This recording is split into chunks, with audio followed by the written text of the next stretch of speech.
ओम नमो भगवते वासुदेवाय। ओम नमो भगवते वासुदेवाय। ओम नमो भगवते वासुदेवाय। नारायणं नमस्कृत्य नरं चैव नरोत्तमं देवीं सरस्वतीं व्यासं ततो जयमुदीरयेत्। नष्टप्रायेषु भद्रेषु नित्यं भागवत सेवया भगवती उत्तमश्लोके भक्तिर्भवति नैष्ठिकी। कृष्णाय वासुदेवाय देवकीनन्दनाय च नन्दगोपकुमाराय गोविन्दाय नमो नमः। ॐ अज्ञानतिमिरान्धस्य ज्ञानाञ्जनच्छलाकया चक्षुरुन्मिलितं येन तस्मै श्रीगुरवे नमः। श्रीचैतन्यमनोभीष्टं स्थापितं येन भूतले स्वयं रूपः कदा मह्यं ददाति स्वपदान्तिकम्। वन्देऽहं श्रीगुरोः श्रीयुतापदकमलं श्रीगुरून् वैष्णवांश्च श्रीरूपं सागरजातं सहगणा रघुनाथान्वितं तं सजीवं साद्वैतं सावधूतं परिजनासहितं कृष्णचैतन्यदेवं श्रीराधाकृष्णपादान् सहगणललिता श्रीविशाखान्वितांश्च हे कृष्ण करुणा सिंधु दीनबंधु जगतपते गोपेशा गोपिका कांत राधा कांत नमोस्तुते। तप्त कांचन गौरांगी राधे वृंदावनेश्वरी वृषभानुसुते देवी प्रणमामि हरिप्रिये। वंशकल्पतरुभ्यश्च कृपा सिन्धुभ्य एव च पतितानां पावनेभ्यो वैष्णवेभ्यो नमो नमः। जय श्री कृष्ण चैतन्य प्रभु नित्यानंद श्री अद्वैत गदाधर श्रीवासादि गौर भक्त वृंद। हरे कृष्ण कृष्ण कृष्ण हरे हरे हरे राम राम राम हरे हरे। नमः ओम विष्णुपादाय कृष्ण पृष्ठाय भूतले श्रीमते राधानाथ स्वामी। नमः ओम विष्णुपादाय कृष्ण पृष्ठाय भूतले श्रीमते भक्ति वेदांत स्वामी नामने नमस्ते सरस्वती देवी गौरवाणी चारिणे निर्विशेष शून्यवादी पाश्चात्य मुखम करोति वाचालं पंगुम लंघयते गिरिं यत्कृपातमहं वन्दे श्रीगुरुं दीनतारणं परमानंद माधवं श्री चैतन्य ईश्वर। हरे Krishna. Like to welcome you all again. Hare Krishna. So I'd like to welcome all of you again to the discussion on the Srimad Bhagavad. So today we'll be discussing chapter 7 of the third canto of the Srimad Bhagavad. This chapter is entitled Further Inquiries by Vidura. We are at the beginning of a very beautiful conversation between Vidura and Maitreya. This conversation is happening at Haridwar, on the bank of the Ganges, where Viduraji, the great devotee of the Lord, who is missing the association of the Lord because the Lord has just disappeared. He has just taken association of Uddhav, and after having taken association of Uddhav, under the suggestion of Uddhav, he has come to Haridwar on the bank of the Ganga to take association and instructions from the great sage Maitreya Muni. Because Maitreya and Vidura just some time ago in the very recent past were personally with the Supreme Personality of Godhead Shri Krishna as the Lord was just about to leave earth and go back to his own abode in the spiritual world. That was like his final gathering where the Lord gave his final instructions. He gave the instructions to Uddhava, and Maitreya Muni also heard those instructions. All that transcendental knowledge was heard directly by Maitreya Muni as Shri Krishna was instructing this to Uddhava.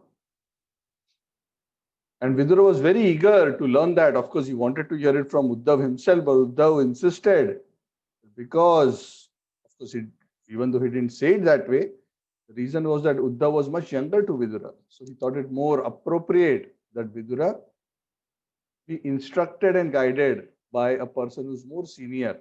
That is why he guided him to Maitreya. So this beautiful conversation is happening at Haridwar on the bank of the Ganges. It's a very beautiful place. Haridwar, the Ganges is so beautiful. a very strong, beautiful current. There's nice, beautiful Ganga Aarti which happens there every day in the evening, like it happens in Varanasi and so many other places. Very sweet, very beautiful place. It is said the Himalayan mountains begin from Haridwar onwards. Himalayan ranges. Very sacred places compared to the lotus feet of the Lord. In fact, the imprints of the lotus feet of the Lord are present at that place inside the Ganga. There's a beautiful temple of the lotus footprints of the Lord there. It's a very sweet place.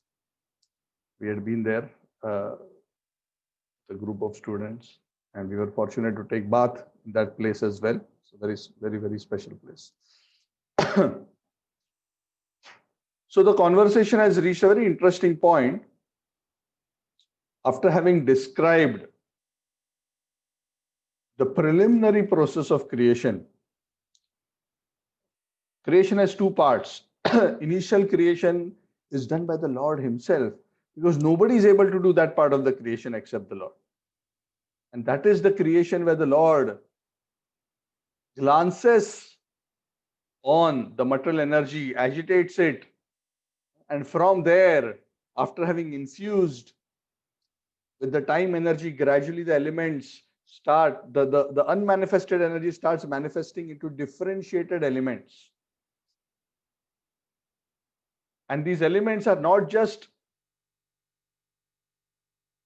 earth, water, air, fire, air, fire, ether, not just those kind of elements, but also the senses, sense objects, the mind, the intelligence, all these elements, because this is what makes up the bodies of the living entities. The living entity will not be able to function in this world unless all these aspects are.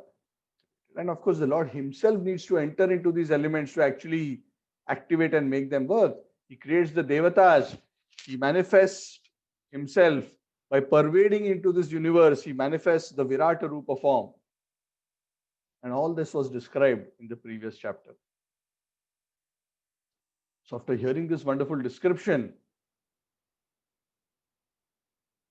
Viduraji starts asking further questions from Maitreya Muni.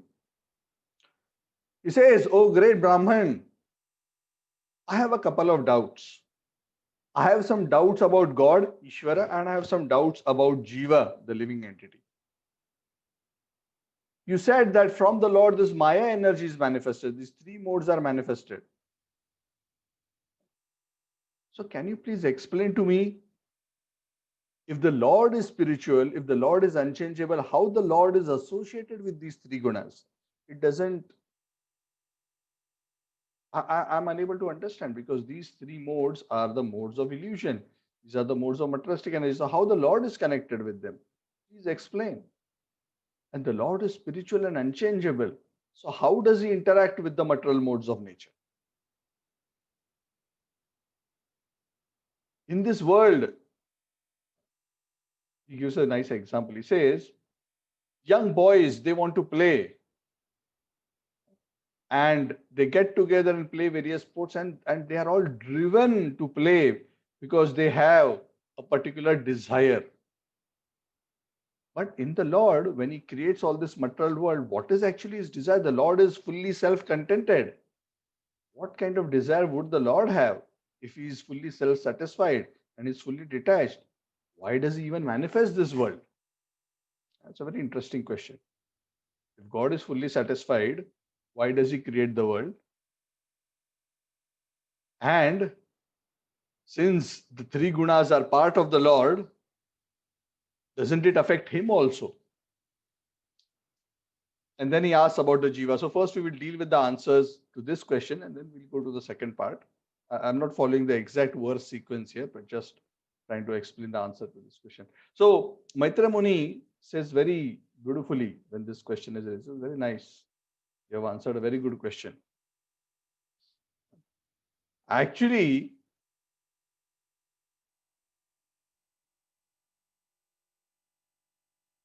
people are saying in this world that the Lord is unconditioned by the material energy, and some people are saying that he is affected. So actually the truth is that the Lord is never affected by Maya. One cannot say that just because the Maya energy manifests from the Lord is under the influence of Maya. The Maya Shakti comes from the Lord, but the Maya Shakti is not able to influence the Lord. The Lord is not affected by the Maya energy. In fact, the whole purpose of the Lord's manifesting the Maya energy is not because He wants to perform activities, because the Lord always performs spiritual activities in the spiritual world. He's not interested in the three modes of material nature. The whole purpose of the Lord's manifesting this Maya energy and manifesting this Jagat is not because He has something to achieve or that He is attracted to the modes. It is simply a facility that the Lord is creating for those living entities who have forgotten Him, give them an opportunity to purify themselves and come back. The Lord is always ever connected only with His spiritual potency. The Lord never directly connects or is affected by His material potency, the Maya energy. And then a very beautiful example is given by the Acharyas. Says, just like the sun, when it shines, the sun is the source of all light. But the same sun not only produces light, but the same sun, when it shines on the water bodies, it evaporates the water bodies and creates clouds. And these very same clouds, they gather in the sky and they sometimes cover the sun.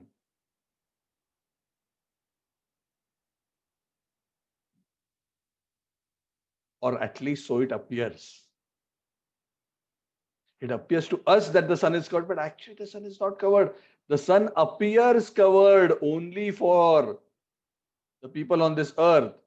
The sun is so far great, and the sun is so far beyond. Actually, the clouds have no impact on the sun whatsoever. But to our vision, it may appear as if the sun is covered by the clouds. The sun produces the clouds, but it may appear that the sun is, but actually the sun is ever unaffected by the clouds. So the clouds are a manifestation from the sun, but they never affect the sun.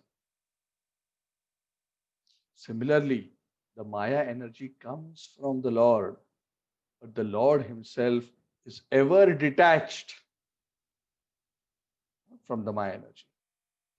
In fact, the Lord in the Bhagavad Gita, we were discussing this last week also, actually this week itself on Wednesday, how the Lord says that I am never affected by the material energy because I am never desirous of enjoying the material energy, and that is why the modes never come into effect. I am fully unaffected. Namam karmani limpanti namai karma phale spraha. I never expect to enjoy anything from matter, and never karma affects me. And he who understands this about me, simply by understanding this about me, living entities are freed from the influence of karma. So what to speak of God being influenced by material energy, Maya and karma, but those who simply understand that God is not affected, they themselves are not affected. So how great God is, how He is so transcendental to being affected. So it's like the sun so far above and beyond. To our vision, sometimes it may appear. Especially it may appear to us when the Lord comes here and incarnates in this world. It may appear to us in His Leela, oh yeah, see, oh, this is happening to him, that is happening to, oh, maybe he's also influenced by karma, oh, maybe he's also influenced by Maya. Correct? Just like when Krishna comes and he dances with the gopis of Vrindavan. So ordinary conditioned living entities say, oh, he's also attracted to girls just like I'm attracted to girls. So they try to equate the Lord's spiritual pastimes with their own materialistic, passionate, contaminated tendencies. The Acharyas give a beautiful example. They say, just like, let's say there's a prison house. In the prison house, there are many prisoners in the jail. So one day, the prime minister decided to visit the prison. So he came into the prison, and while he was in the prison, he was being escorted by the prison in charge and being taken around the various cells to show him around how the arrangements are made and how it is managed. So as he was walking around, the prisoners who were in the jail, some who were foolish, they were thinking, see, the prime minister is also in the jail. He is also a criminal like me. Otherwise, why is he in the jail? See, he's also here. Criminals are here and he's also here. So he also must be a criminal. He must also be under the influence of punishment of the jail. So this is a foolish thinking. The king or the head of state is above and beyond. He's the controller of the whole arrangement. Sometimes he may visit the arrangement to make sure things are running properly and things are fixed properly. But the king himself is never under the influence or the jurisdiction of those laws. He's the maker of the laws. He's the one under whose supervision everything is working, and he may come to check and fix things. But foolish living entities think that, oh, here is also another person who is also a prisoner like me. So these beautiful examples are given by the great souls to help us understand that actually, even though the Maya energy is manifested from the Lord always remains distant from Maya. See, this is a beautiful thing. The Lord has explained this very nicely in the Bhagavad Gita also. He says that the whole world is in me, but I am not in the world. The Lord has repeatedly established how everything is in Him because everything comes from Him, everything is an extension from Him. But that doesn't matter. That doesn't mean that everything is directly related. Is directly in contact with Him in the sense of His spiritual self. No. That's why the Maya energy of the Lord is sometimes known as the shadow potency of the Lord. Chaya Shakti. Why Chaya? Chaya means shadow. And shadow is where? Where there is no light. Correct? Light is in the front.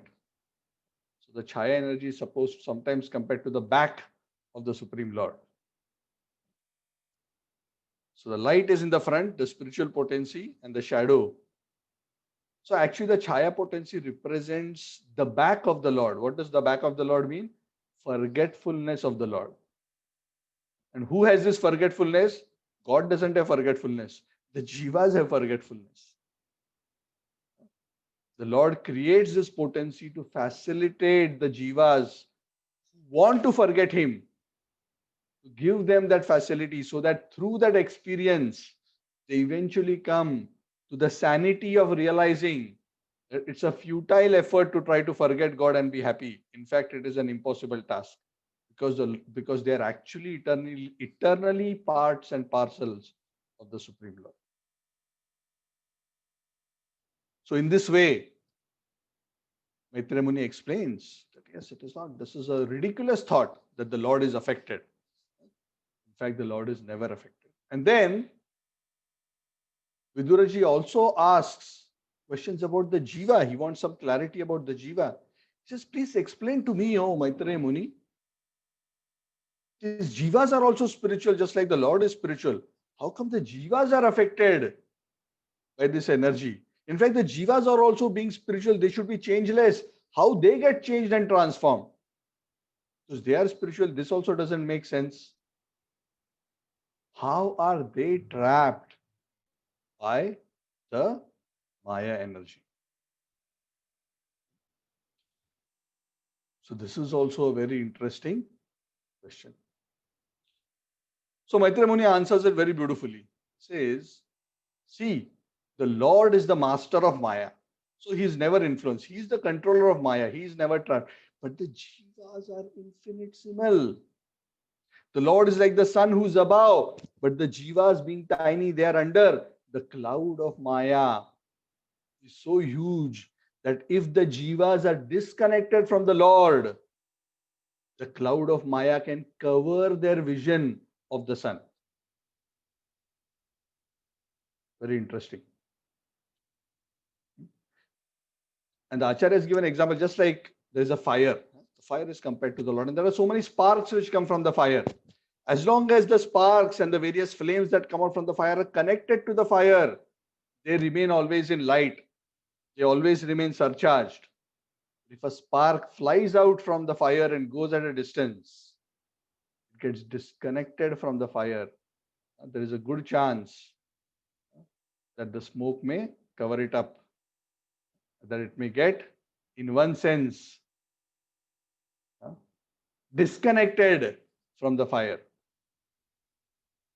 So it is so important for the sparks, the jivas, mama ivamsho jiva loke jiva bhuta sanatana, that the living entities, the sparks, the eternal fragmental parts of the Lord, they always remain connected to the Lord. The spark should not jump out from the fire and go off. Yes, it should be within the vicinity of the fire. Then it will remain fully energized. So the living entity, when it desires to enjoy separately, and it is not possible to enjoy separately unless one goes away from the Lord. So as soon as that distance is increased from the Lord, the jiva becomes weak spiritually, because he has weakened his connection to his original source. And at that time, this Maya energy, because it is so unlimited, it is like that huge cloud in the sky, as compared to the jiva. Of course, as compared to the sun, the Lord, it is nothing. It's just a very small piece of cloud somewhere in the vast sky. For the jiva, it's a huge covering which obscures the vision of the sun. So this is one example given by the Acharyas. And Maitreya Muni explains it very nicely. He says, essentially the problem, O Viduraji, is the Atma Viparyayaha of the soul. What is Atma Viparyayaha? The misidentification of the soul. The problem of illusion, the problem of being influenced by Maya is simply a matter of misidentification. The soul, when it gets covered by the material body, it forgets that it is the soul. It starts believing that I am this body. And that identification itself is the cause of his problem. Actually, the soul substantially remains unaffected. It is not that when the body covers that the soul's essential nature changes, it just remains covered over. The soul ultimately is avyaya.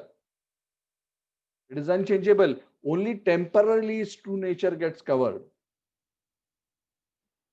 But the living entity, when it forgets who it actually is, the condition of the living entity becomes like a man who's in a dream. And in the dream, the man sees, oh, somebody came and cut off my head. So a man is seeing that in the dream that somebody cut off my head. Now, how is it possible? If the head is cut off, how can you see that your head is cut off? That is illogical. Yes. And why is that possible? Because it's a dream. So the soul is actually just an observer of what is happening in the body. The soul itself is actually distant, because when even the head is cut off, is the head actually cut off? It's just a dream.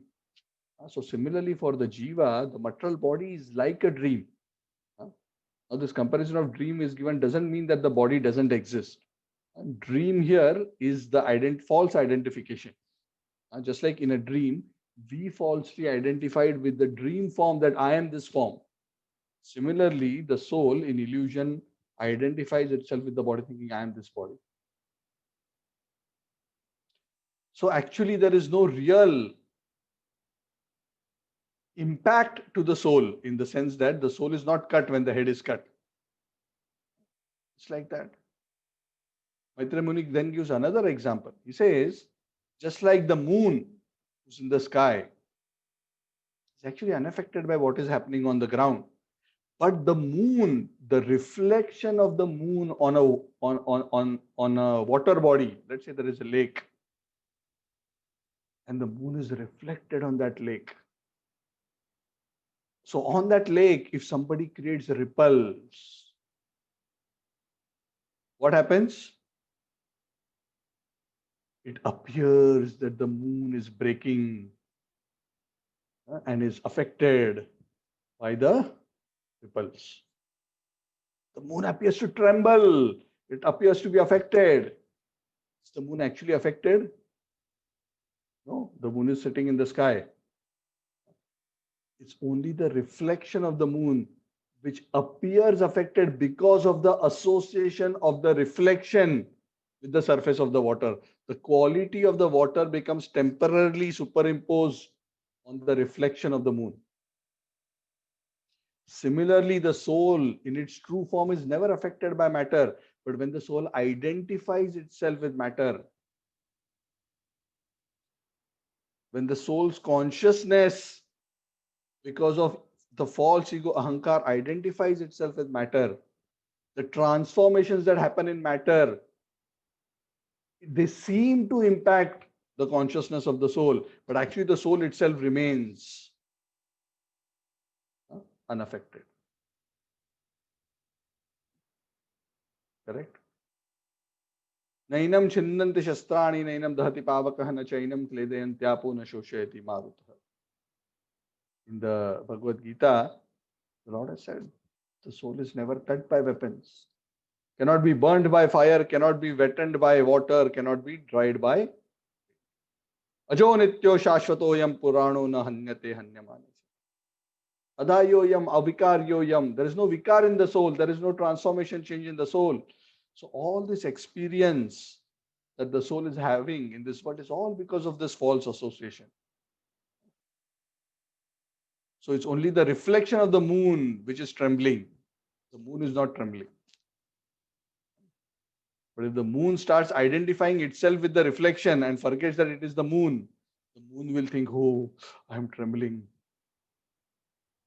So all the moon has to do is understand that I'm not the reflection. Stop the identification with the water. And then Maitreya Muni gives the formula, says, because the problem of the living entity is because of his misidentification, this whole illusion is because of misidentification. Similarly, the solution to this problem is by right identification. This misidentification can be removed gradually by the mercy of the Lord, by the mercy of Vasudev, through the process of bhakti, which is done in a detached way. Correct? The same thing that we have been discussing, right? Attachment to Krishna and detachment from matter. When this process is cultivated, then one can actually start regaining his original identity. So two words are mentioned. One is Bhagavad Bhakti Yogena, and Nivritti Dharmena. If one does that, then through Vasudeva Anukampaya, through the mercy, the kripa, the anukampa of Vasudev, one can become free from this misidentification. The spark can get connected back to the fire. The cloud will no longer cover one's vision of the sun.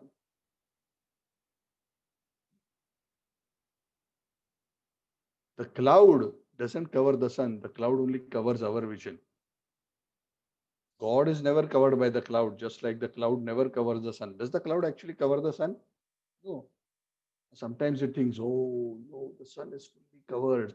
But if you're in an airplane and you're above the clouds, you see that the sun is still shining beautifully up in the sky. All these clouds are such small, insignificant puffs of vapor. So insignificant.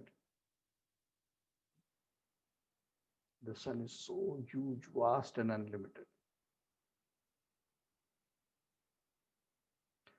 And Maitreya Muni emphasizes to Vidura that ultimately this is the most powerful process.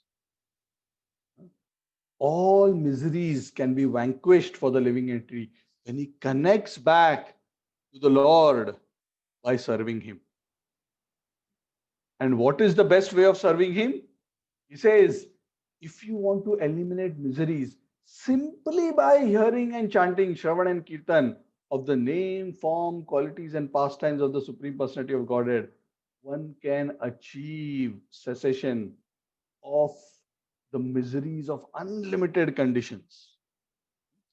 Ashesha Sanklesha Samam Vidatte Gunanuvada Shravanam Murarehe Kimba Pumans Tat Charnaravinda Raga Seva Ratiratma Labdha. Then he says, simply by hearing and chanting, the miseries go away. Then what to speak of those living entities who have actually attained attachment to serving Krishna, who are experiencing the bliss of serving Krishna's lotus feet? The words used are Tat Charnaravinda Paraga Seva. Paraga means the sweet fragrance. Those who have attached to the fragrance of Krishna's lotus feet. Fragrance of the dust of Krishna's lotus feet. Very nice. Tat Charnaravinda Paraga Seva. Ratir Atma Labdha. What to speak of them? How much more of a higher experience that they will get. So, Viduraji, don't be in any confusion. The Lord is ever transcendental, not influenced by Maya. He is the Lord of Maya. Madhyadhyakshena prakriti suyate sacharacharam. Krishna said in the Gita, Maya adhyakshena prakriti. This prakriti, this Trigunamai Maya works under my supervision. Krishna remains the boss in all situations. Maya doesn't take over. Krishna is never influenced by karma. Krishna never is the prisoner, even when he comes into the prison. He is always the boss. And even many devatas made the mistake of misunderstanding him to be one of them. And they got beautiful lessons, which are all documented in the scriptures for all of us to remember. So what to speak of us? We are so insignificant. Some people ask, oh, Krishna he comes and he did this, he did this. So great souls, in the Bhagavad, there's a beautiful verse. It says, oh, you think Krishna is attracted to all these material things? Just think about this. Simply by chanting his names, if we can become free from all lust, anger, greed, envy, hatred, all kinds of illusion, do you think he is attracted to lust and anger and greed like us? If simply by chanting his name, we become free, can you imagine what is his position? So this is a very ridiculous proposition to think that the Lord becomes affected. And that is why people who come up with these kind of ideas that the Lord had to suffer because he did this, the Lord had to do this because he did this. This is all ridiculous propositions. So the Lord's nature and the Jiva's nature was beautifully summarized. And Vidura, when he heard all this, he was very excited. He said, yes, Maitreya Muni, your explanations are very good. And he got excited because he knew the answer already. He got a reconfirmation of his understanding from Maitreya's explanation. He said, wonderful. Your explanations are perfect. It is true that all the disturbances that all of us living entities are having is all because of this Maya energy of the Lord. And actually in this world, everybody is suffering this Maya energy. Nobody is happy except two. Only two kinds of people are happy in this world. Who are they? The fully self-realized soul. One. And the other person is the person who is the lowest of the fools. The lowest of the fools. Why? Because he is so oblivious. It's not that he's not suffering. He's so deep down in the oblivion of the illusion that he has no sense that he's suffering. Correct? Sometimes you see, that a person is so drunk. He's falling on the road, he's rolling in the dirt, dust, falling into the gutter.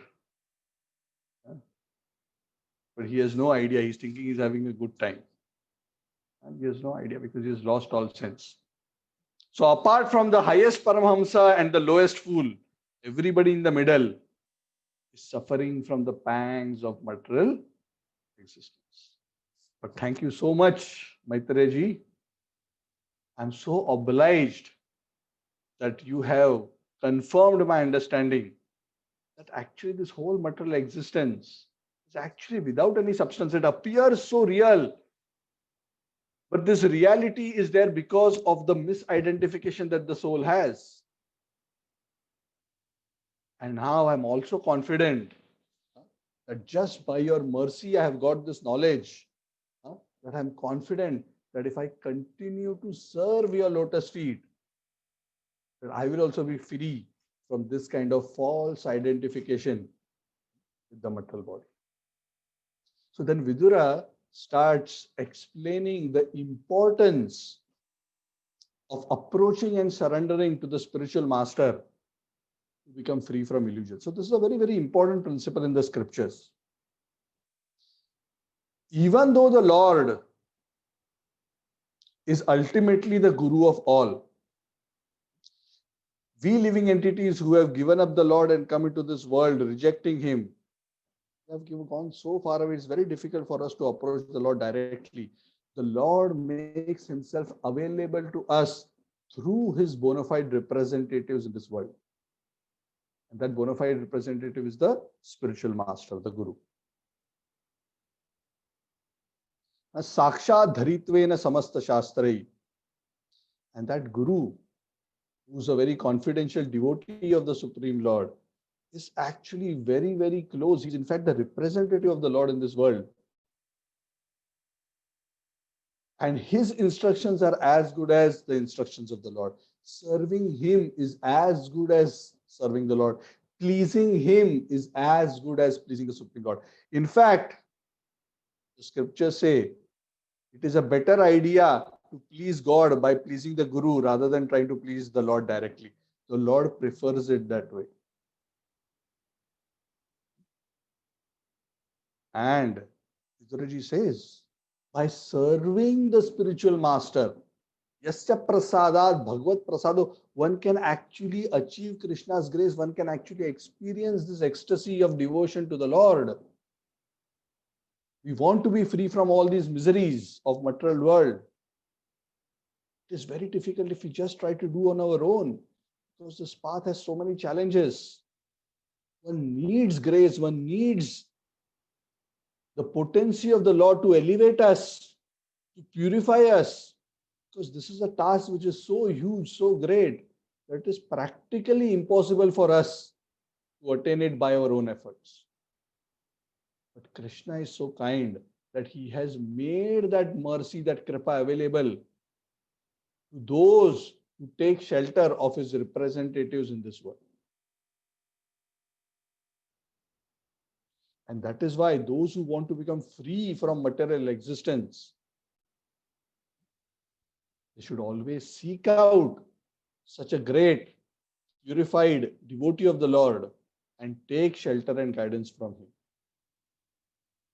In fact, one who takes the shelter of such a guru, such a devotee, is guaranteed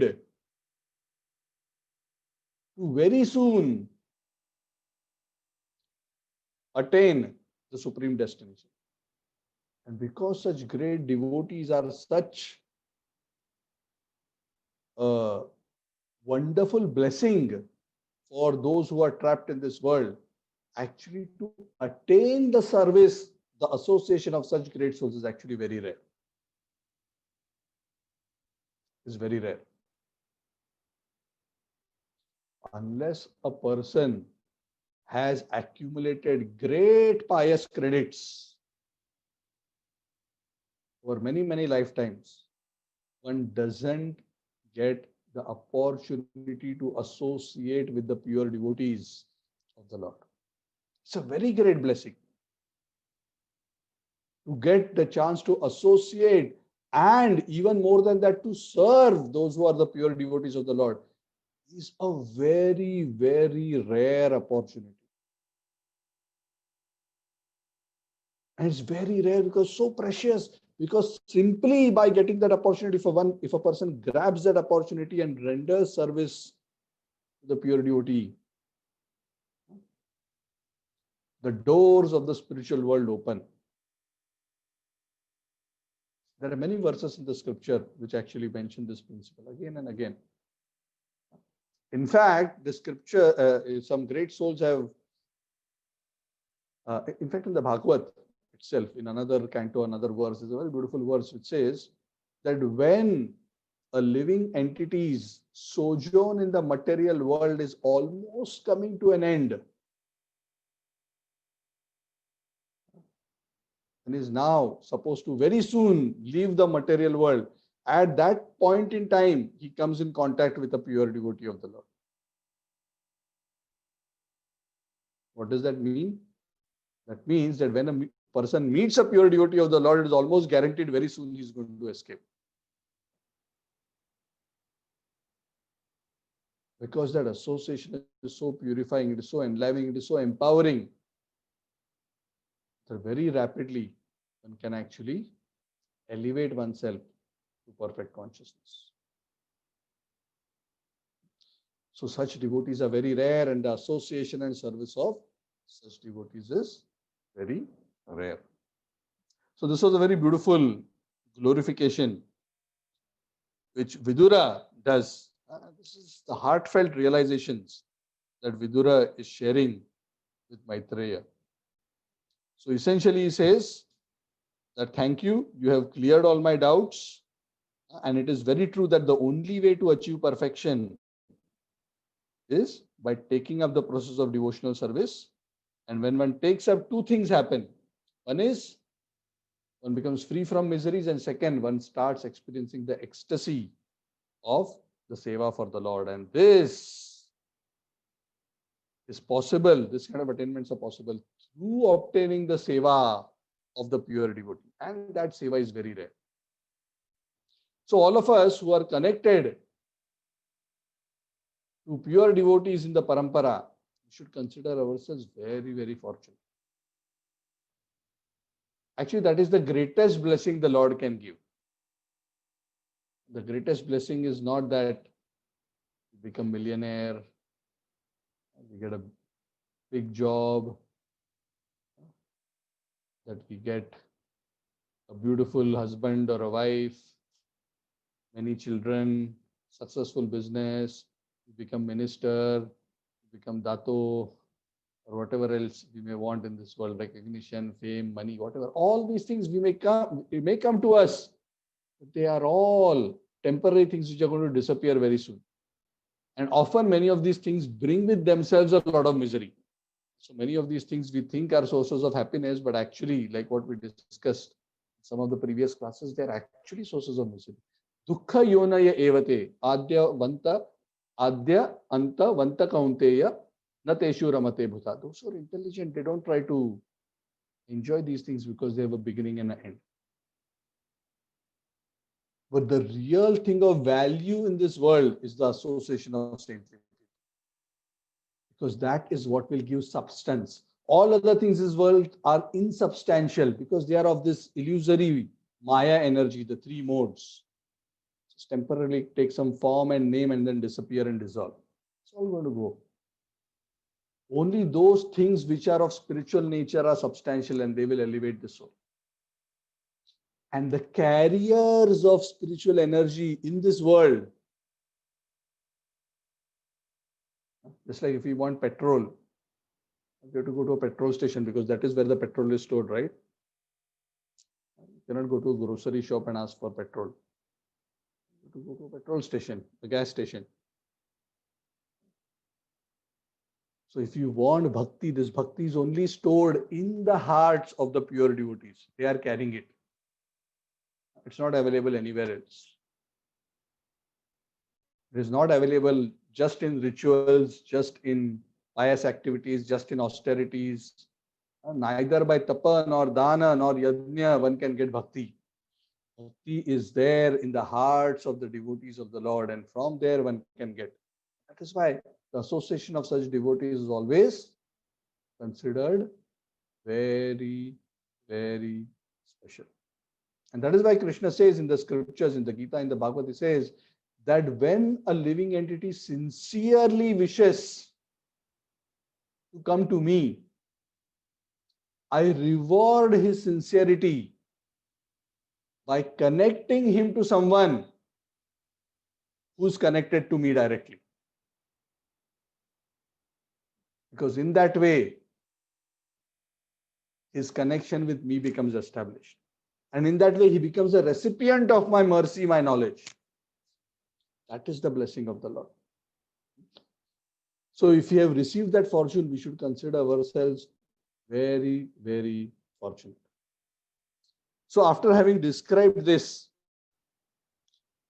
Vidura being so happy, of course, Vidura has completed his understanding of the topic so far of the primary creation. Now, the rest of the chapter, actually, Vidurji is asking further questions to Maitreya Muni. And most of the questions, actually, there are many, many questions. I will briefly mention what are the questions he asked. His questions are not answered in this chapter, but his questions are answered over the next many, many cantos. So he asked many, many wonderful questions, which are all related to the Lord. In fact, he himself says, I'm asking all these questions because I'm so eager to hear about Krishna. I'm eager to hear about the Lord. So please explain all these things. So what are the questions? So I'm going to briefly mention. I'm not going to go verse by verse. So he starts. Now, of course, these questions, if you look at these questions, and we'll just go through it, but most of these questions are very similar to the question that Parikshit Maharaj asked in the second canto in the 8th chapter.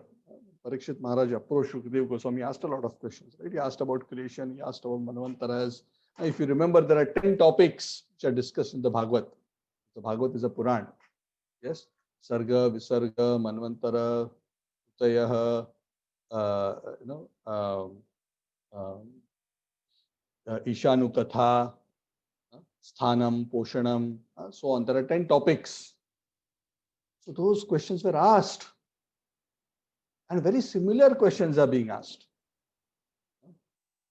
And if you remember, what is actually happening here is what?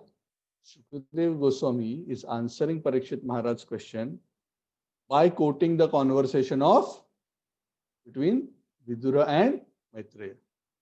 And all these conversations are being narrated by Suta Goswami to Shaunaka and the sages, who also asked similar questions, by the way. So they asked questions. So he said, yeah, the same question was asked by Parikshit to Shukadev, who answered by quoting the conversation of Vidura and Maitreya. And Maitreya had replied based on what Krishna had told to Uddhava and Vidura. Sorry, Uddhava and Maitreya himself. Yeah, I mean, just to give you the context, conversation within the conversation within the conversation. Yeah, like that. So sometimes in the Bhagavad, because there are so many embedded conversations, and this is only the third or the fourth layer. Now, as you go deeper into the Bhagavatam, there are conversations within conversations, more 2-3 layers inside. So sometimes, we tend to lose track. But please remember the broader picture. Suta Goswami narrating to the sages, who's describing the conversation between Shukadeva Goswami and Parikshit Maharaj, who are describing the conversation between Vidura and Maitreya. And within this conversation, now more stories and pastimes and conversations will be narrated by Maitreya to Vidura. Okay? So just so that you don't lose sight of the bigger picture. So all these questions are very important questions because all these questions are related to understanding Krishna.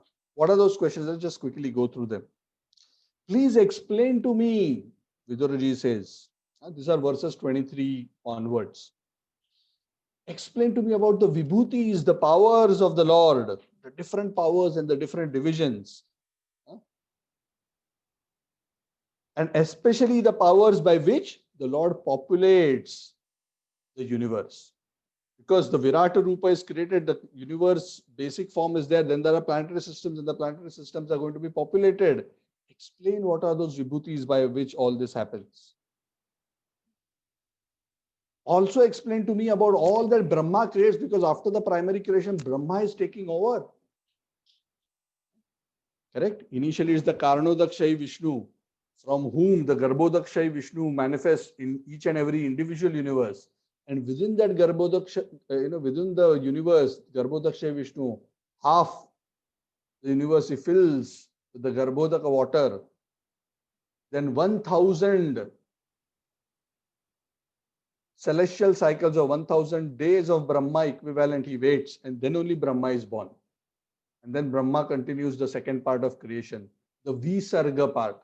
There's the Sarga, the primary creation. There's the Visarga, which is the secondary creation, where the population, where the various Manvantaras are created. The bodies, the detailed bodies of different living entities are created. The Prajapatis populate the universe. That is the Visarga part of creation. So please explain how Brahma created all these, all the Manus, the descendants of the Manus. Please explain to me.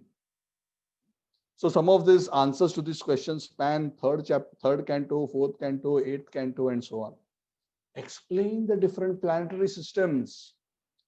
What is their size? Where are they located? What kind of living entities stay in these different planets, and what is the situation within it? Explain to me the various kinds of living entities who populate these various planets. Explain the various Gunavatars, Brahma, Vishnu, Shiva. Please explain about them. What is their position? What do they do? And what are their activities? Also explain, you hinted about the Varnashrama system. Explain what is this Varnashram system. Explain about the great sages who have been carrying out the Vedic Dharma. Explain the important topics which attract people towards spirituality, yoga, yajna, jnana, sankhya. Also explain and the Narada Pancharatra, which is teaching the science of worshipping the Lord. Also explain about these atheistic people. What are their kind of mentalities of these faithless people and how they are influenced. Also explain about the four Purusharthas, Artha, Dharma, Kama, and Moksha. And also explain about the various rules that various people have to follow in their various professions according to their position in Varnashram. And also the punishments for those who are not properly following the rules and regulations.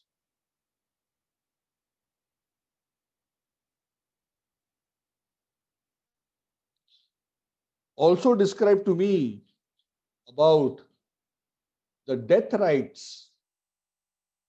Explain about the Pitriloka. Explain about the various constellation arrangements, the divisions of time within this universe. And also explain to me about Yajna, Dana, Tapa, and the duties of various people in various situations. Also, I'm very interested to know how all of us can fully satisfy the Supreme Personality of Godhead. Spiritual masters like you, O Maitreya Muni, are so kind. You are all roaming around on the earth simply to help people like us. So please explain all this to us. And maybe there are certain topics which I have not even asked you about, but maybe they are important for me to know for advancement in spiritual life, for advancement in Krishna consciousness. So if there is something which I have forgotten to ask you and you think is important for me to know, please also tell that. A very interesting thing he says, right? Of course, he doesn't put it exactly in these words, but this is the meaning. The Acharya's explained. We are so much in illusion that when we talk about spirituality, most of us don't even know what to ask. For many of us, for millions of lifetimes, even if we have believed in God, all we think about God is an order provider. We don't go beyond the concept of, we don't go beyond that concept in terms of our religious practices. Yes, that is why even when we ask about religion, what do we ask? Most of the times, yes, oh, what puja should I do? What should I do so that everything will be nice in my material life? That's all. Beyond that, nobody goes and asks anything. So sometimes we don't even know what to ask. And that is why when we approach the great souls, when we approach the great souls, when we approach the Guru, of course, we may have some questions and we can put those questions in front of them. But it's also good sometimes in humility just to fold our hands in front of them and just say, please instruct me. I don't know what is good for me.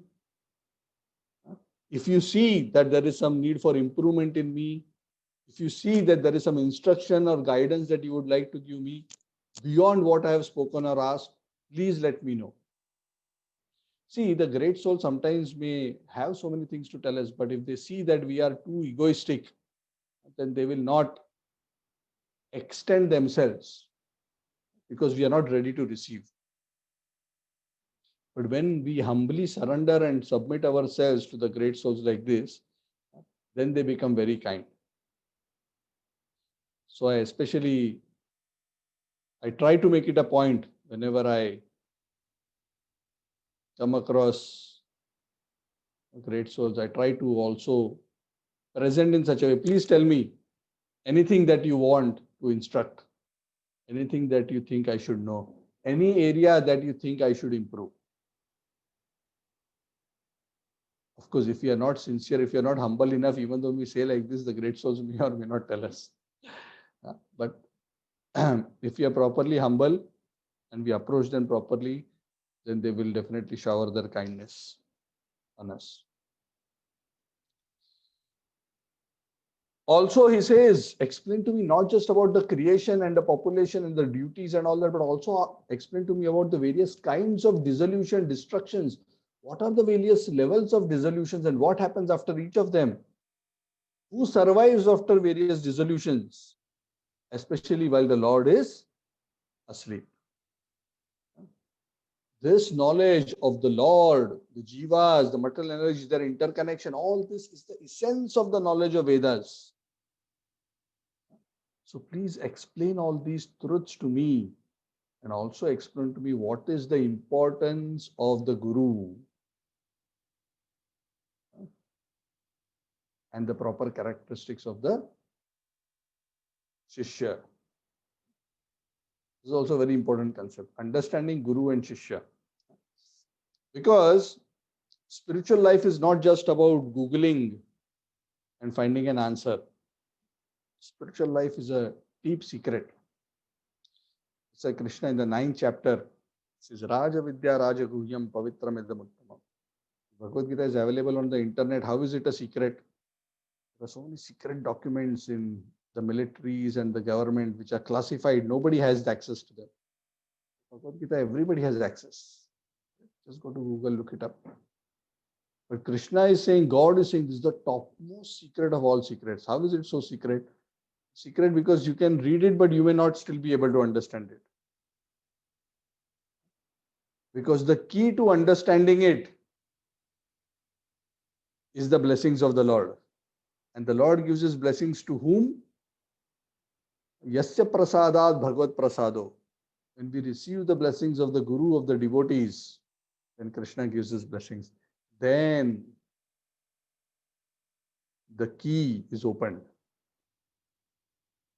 And it's opened, the knowledge is understood and realized in the heart. It's not just about by hearting the verses and quoting the philosophy intellectually. We want Jnana Chakshu. Om Ajnana Timirandasya Jnananjana Chalakaya Chakshur Unmilitam Yena Tasmai Shri Guruve Namaha. The Guru has put the anjan of knowledge by which we have got vision, not information. We are not just after information.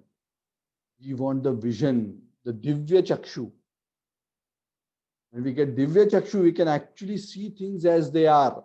Right now, we are in Maya. What does Maya mean? We are not seeing things as they are. That is the meaning of Maya. We are thinking, I am this body, this is what is happening, this is like this, I am the controller, I am the Lord, I am the enjoyer. This is Maya, not like what it is. When we get Jnana Chakshu, by the grace of the Guru, the eyes become open. Chakshudan dilo jai janme janme prabhu sei divya gyan hriday prakashito. Divya Gyan, transcendental knowledge, Hriday Prakashito. Prema Bhakti ya hoite, avidya vinashayate, Vede Gaya Jahara Charite. This is possible by the mercy of the Guru. Divya Gyan will come and the eyes become open and one can see clearly the reality of oneself and the world around us. So please explain all these things, the importance of the Guru, disciple, the relationship. Please explain that as well. In fact, it is not possible to get this knowledge without the Guru. So we spoke about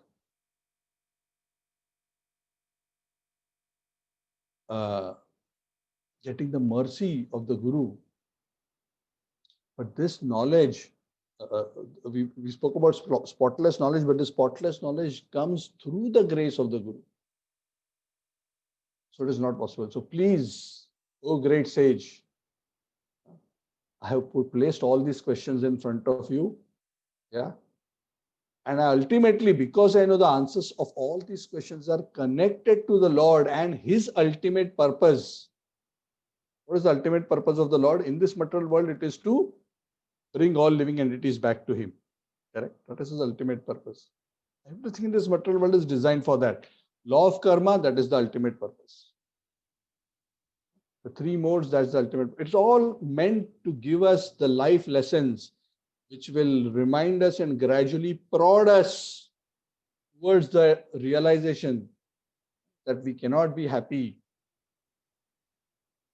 disconnected from the Lord. And that way gradually we will understand. So, by your answers, O Maitreya Muni, we will become free from all materialistic tendencies. And this is the greatest dhan. It is greater than the ordinary dhan of wealth. It is greater than simply any tapasya. It is greater than any yajna.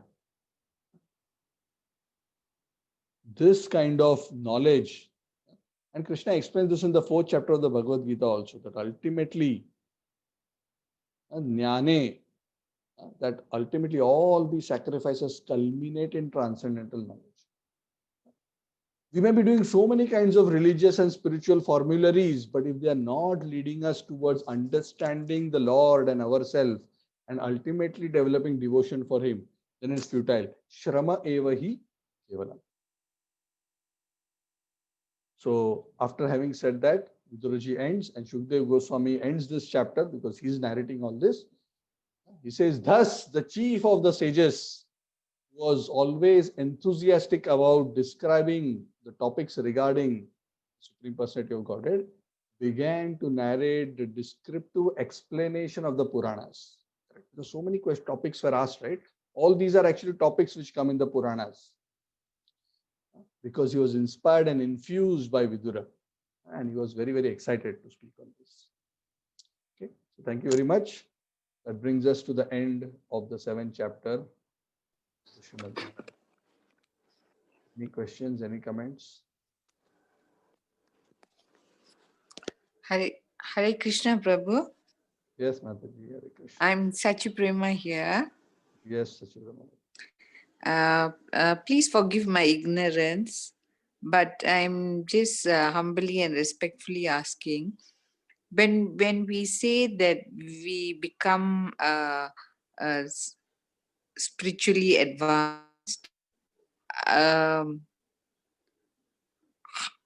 how does the soul react to the body? Is it feels that now the soul is controlling the body, and it because it is aware of what its true nature is,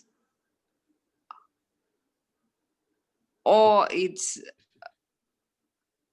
Go ahead. Yeah, that's what I want to know. Like how is that symptom of not I'm asking that what are the divine qualities. I mean, or what is the symptom that when the soul is identifies that he is not this body? So the same question was asked by Arjuna to Krishna in the 2nd chapter, right? Please tell me, what is the symptom of somebody whose consciousness is already merged in transcendence? Asthita pradnasya ka bhasha samadhistasya keshava stitadhi kim prabhasheta kim asita vrajata kim. How does he walk? How does he talk? Because if he is disconnected from matter, he is disentangled. How does he behave? So what did Krishna says? Prajahati yada kaman sarvan partha manogatam atmanyeva atmana tushtasthita pradnastu bhujyate. That he is situated in this world, but he is not Prajahati yada kaman sarvan partha manogatam. He is never impelled by a desire to enjoy matter. He is not acting impelled by a desire to enjoy. Prajahati yadan kaman. All his materialistic desires are burnt. See, why he's free from all suffering. Why? Because materialistic desires don't burn in his heart. Why we are suffering? The root cause of our suffering is the burning, the misery, which is burning in our heart in the form of lust, anger, greed, envy, illusion, etc. So living entity who has become free from these tendencies, one, he's free from that kind of a suffering in his heart. And second, he's continuously experiencing a higher taste in his relationship with Krishna. He can see very clearly, the self-realized soul, according to scriptures, you can see very clearly that he is different from the body. You can see clearly that he is part and parcel of the Lord, especially if they have come to the realization of the real nature of their soul, and especially if they have come to the realization of their swarupa, of their eternal relationship with the Lord, then very clearly they see themselves as distinct from the body. Just like we, when we are in a car, we know we are the driver and we are sitting in a car. Right now, we have mixed up the driver and the car. We are the driver, but we think we are the car. But a purified soul is able to clearly distinguish himself. So he's so now this. I mean, so when he's purified, so he now the soul is the controller of the body, right? Yes. So currently, in our current state, the mind, based on its materialistic desires, is influencing the materialistic intelligence, and we are driven. Correct. The lust, it is said, it sits in the senses, mind, and intelligence. Right. Intelligence and false ego. Yeah.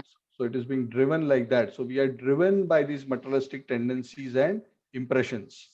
But when all of these are purified, then rather than the soul, rather than the materialistic tendencies driving us and our activities, we are actually driven by the realization of our pure self. In fact, the scriptures say that the purified soul,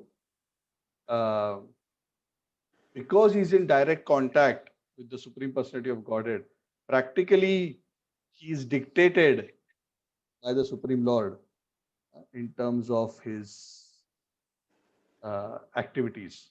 And that is why those who are pure devotees, they act actually like the Lord's representatives in this world, because the Lord practically talks to them. Like Srila Prabhupada would say, when he would translate and write the purports, he would say, Krishna dictates to me and I write down. Write down, yeah. Yes. So yes, that kind of a communion happens at that level. So that time, they have such a direct relationship and connection with the Lord. So we are driven by Maya at our level, but at that level, we are driven by Krishna. So the soul is always controlled. The soul is either controlled by the internal energy, and it's also controlled by the spiritual, and in the pure state is controlled by the spiritual energy. Daivim prakriti mashitaha. The living entity takes shelter of the divine energy of the Lord. Ultimately, divine energy is Radharani. So Krishna and Radharani actually guide the living entity and give him shelter and protection. So he's dictated in the heart by the Lord.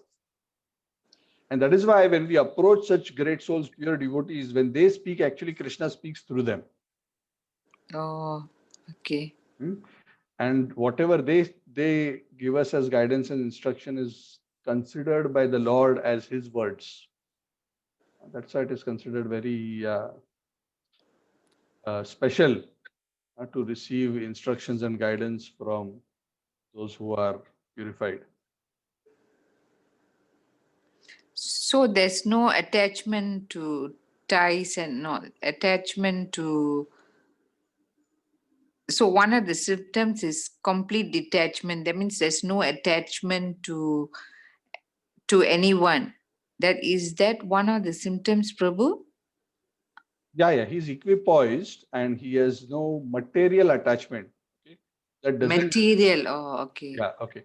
So see, I mean, sometimes people misunderstand a pure devotee, to be like a log of wood who is totally, uh, insensitive and has no feeling. Yes, No, yes. not like that. Yeah. Oh. So that is sometimes the jnanis become like that, but the devotees are not like that. See, the devotee's dispassion is dispassion towards materialistic enjoyment, dispassion towards enjoying the senses for their own pleasure. Oh, okay, right. But they are very sensitive to the suffering of others. They are very affectionate in a knowledgeable way to others. Huh? They can still be affectionate to their family members, but they are never forgetful. Even though they may have children, they may have parents, they may have a spouse, and they may interact with them and take care of them and be even affectionate to them. There is no problem in that, but they never think of all these relationships as a product of their body. They always see that all these people who are connected to me are all parts and parcels of Krishna, and they have come into my life for me to serve them in a particular way based on my relationship, and I will do that in the service of the Lord.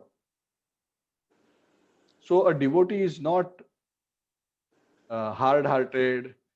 It's not that if your child he gets hurt, and then a pure devotee says, "Oh, this is just the body. It is okay. His body is cut." No, of course we know it is the body, but then in our current state we still have to take care of the body. But we take care of the body in the spirit that the body is a temple of God and given by the Lord to be used as an instrument for our elevation in spiritual consciousness. So if you look at the body like that, then the body is worshipable, because then the body becomes like a temple. And then the body should be taken care of. So it's a matter of developing the right vision. Detachment means detachment from selfish enjoyment. Detachment doesn't mean having no feelings in the context of what the Lord is saying. Yeah. Okay. Yes, Prabhu. Yes. Yeah. So we should. Yeah. So that's why those who are great devotees, they are actually very compassionate. They're very soft-hearted. When they see others suffering, they feel pain. Isn't it? Paradukha dukhi. How they become, even if the suffering of others may be material, they don't say, this is all material, this is all illusion. No, they feel, how much they are suffering because of their misidentification. I have the knowledge, let me help them by reviving their spiritual consciousness. Okay, they exhibit their compassion in a spiritual manner, not in a material manner. So there is ample room for feelings, but the feelings must be based and rooted in knowledge, not based on illusion. Then those feelings are spiritual.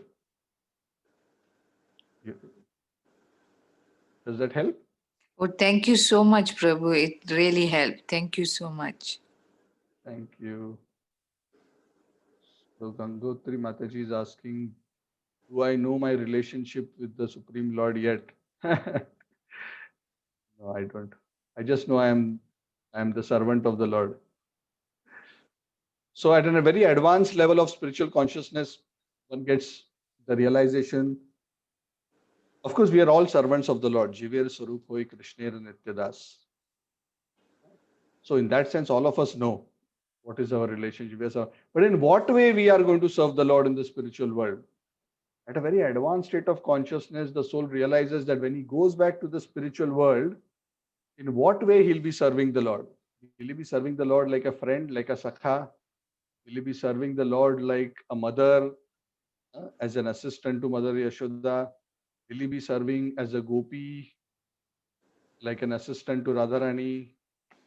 Or will he be serving as a cow, a calf, a deer, a tree, a monkey, a peacock? In the spiritual world, all of these are perfected beings. Even the monkey is a perfected being. A monkey is not a monkey like a monkey in this world. All are perfected, pure souls. So that realization happens at a very advanced level of consciousness. That is the stage even beyond mukti.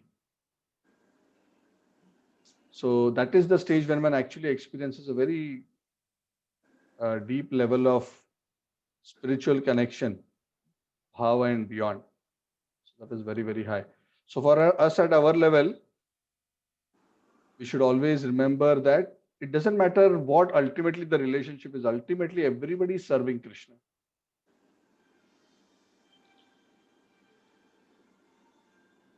Any other question? I'm reading some comments also parallelly.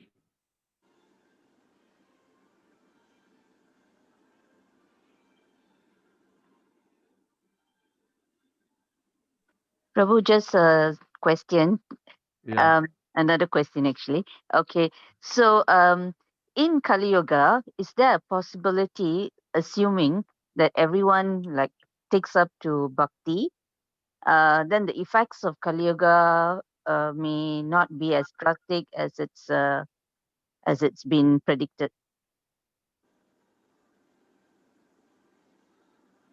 Yeah, so in this Kali Yuga, because of the appearance of Lord Chaitanya Mahaprabhu, the downward flow of Kali Yuga is going to be arrested for 10,000 years. Yeah, so after Chaitanya Mahaprabhu's appearance, gradually the knowledge of the Gita and Bhagavad will spread all over the world. And scriptures say for the next 10,000 years, it will actually increase. So we are thinking the world is now going down. So very soon, through all of your efforts, and when you go and speak to so many others, slowly people will become spiritually conscious, and gradually the negative influence of Kali Yuga will be arrested for some time. Many people will take, not everybody, but many people will take the process of devotional service to the Lord, and many will be liberated. So after another 10,000 years, it is said that Kali Yuga will then again take over and go in full force towards the conclusion, where it will ultimately, Kalki will come and clean up the system, and then again another Satya Yuga will start. Yeah, so not everyone will become devotees, but it will be a massive transformation for the whole planet.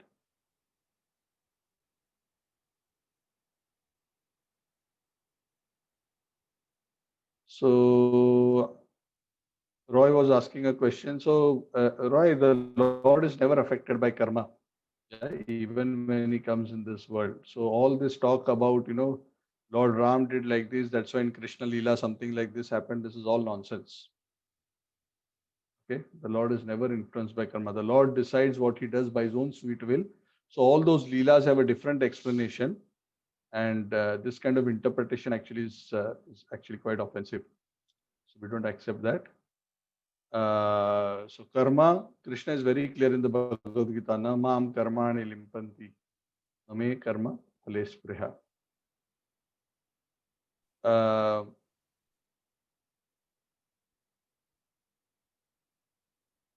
Yeah, so it is not easy to understand. Yeah, true. It is not easy to understand, but understanding is possible by the mercy of the Lord when we come in connection with the devotees of the Lord. That was my experience also. I was having the book for so many years and I was trying to read and understand. But we'll realize that when we not just read and study Bhagavad Gita, but when we are connected with devotees, when we render service to the Lord, and when we receive the blessings of the devotees, the knowledge opens up. The knowledge is like a closed chest. You may have the verse by heart, you may have by heart a translation, but it's still like a closed capsule. That lock has to be opened. When it opens, the knowledge will manifest. So that happens by blessings. So the process, that's why in the 4th chapter we'll be discussing this in Gita, is tadviddhi pranipatena pariprashnena sevaya upadekshanti te jnanam jnanena tattvadarshana. One must not just approach the spiritual master, one must serve. When one serves the Lord's representatives, then when they are pleased, the knowledge becomes revealed to us by the blessings of the Lord. That has always been the experience of all spiritual practitioners. So that is very, very important part of the formula of actually making substantial spiritual advancement. So it is sadhana and also seva, humble seva. Then one will actually get the real fruit.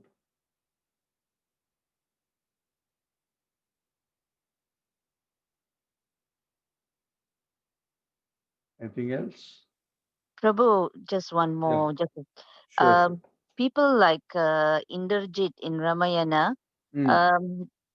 they are demoniac, but where do they get the power, even like to attack the Supreme Personality, to such capability that even they can harm them in some, uh, in an obvious manner?